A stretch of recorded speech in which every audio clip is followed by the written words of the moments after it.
আসসালামু আলাইকুম। আশা করি সবাই ভালো আছেন, আমিও ভালো আছি।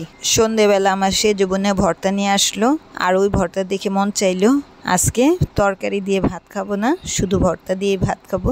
ভাবিকে বললাম তরকারি ফ্রিজে রেখে দাও, কালকে খাবো, আজকে শুধু ভর্তা দিয়েই ভাত খাবো।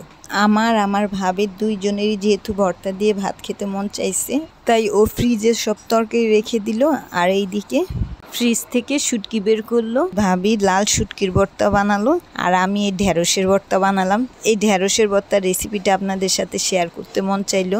এটা খেতে সাংঘাতিক মজা হয়। ফার্স্টে ঢেঁড়সগুলোকে ভালো করে ওয়াশ করে এর সামনে এবং পেছনের অংশ কেটে ফেলে দিয়েছি।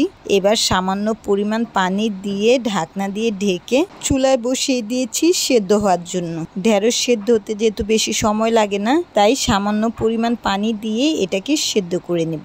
লং টাইম এটা সেদ্ধ করা যাবে না, তাহলে ঢেঁড়সের কালারটা নষ্ট হয়ে যাবে, আর কালার নষ্ট হলে ভর্তাটা দেখতে ভালো লাগবে না। তবে ঢেঁড়সের এই ভর্তা করতে হইলে একেবারে কচি ঢেঁড়স নিতে হবে, তাহলে এটা খেতে টেস্ট লাগবে, নয়তো বা এটা তেমন মজা লাগবে না। ঢেঁড়সের পানি শুকিয়ে গিয়েছে, এখন এটা নামিয়ে ফেলছি। এখন এই প্যানের মধ্যেই তেল দিয়ে শুকনো মরিচ ফ্রাই করে নেব। যখন কোনো কিছু খেতে মন চায় না অথবা মুখে রুচি থাকে না, তখন এই ধরনের ভর্তাগুলো হলে তৃপ্তি নিয়ে খাওয়া যায়, আবার রেগুলার খাবারের চেয়ে একটু বেশি পরিমাণে খেয়ে ফেলি। এখন এই তেল আর মরিচের সাথে স্বাদমতো লবণ দিয়ে এটাকে ভালো করে মাখিয়ে নেব।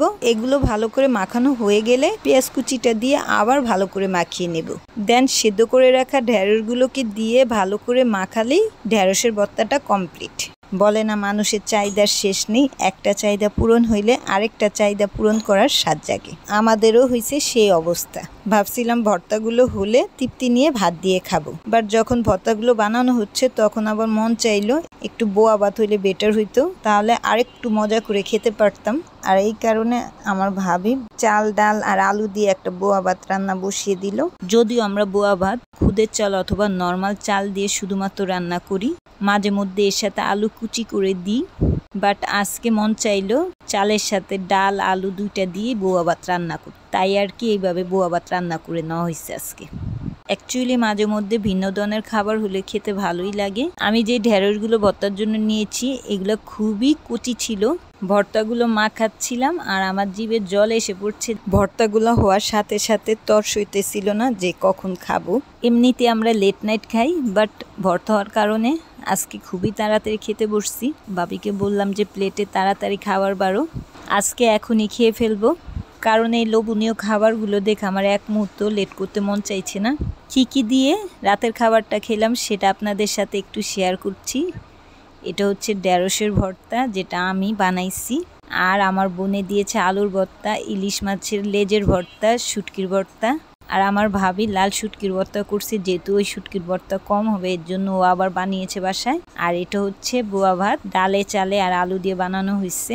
এই তো এই খাবারগুলো খুবই মজা করে তৃপ্তি নিয়ে খেলাম, খুবই ভালো লাগছে খেতে, আবার খাবারও খুব বেশি খেয়ে ফেলছি আজকে।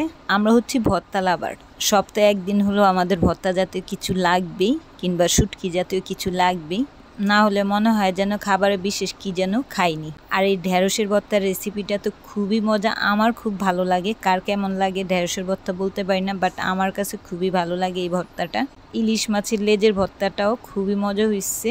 দুই ধরনের শুটকির ভর্তাই নিলাম, আমার বোনেরটাও নেওয়া হইলো, আমার ভাবি বানাইছে ওইটাও নেওয়া হইলো। শুটকির ভর্তাগুলো মজা হয়েছে, কোনটা মজা হয়নি বলবো, সবগুলোই মজা হয়েছে, মানে এক কথায় অসাধারণ হয়েছে। তৃপ্তি নিয়ে খেতে পারার জন্য আল্লাহর কাছে শুকরিয়া, কারণ তৃপ্তি নিয়ে খেতে পারাটাও আল্লাহর একটা রহমত। আজ আর নয়, বিদায় নিচ্ছি। সবাই সুস্থ সুন্দর ভালো থাকবেন এবং চোখ রাখবেন আমার চ্যানেলে নতুন নতুন ভিডিও দেখার জন্য। ধন্যবাদ সবাইকে, আল্লাহ হাফিজ।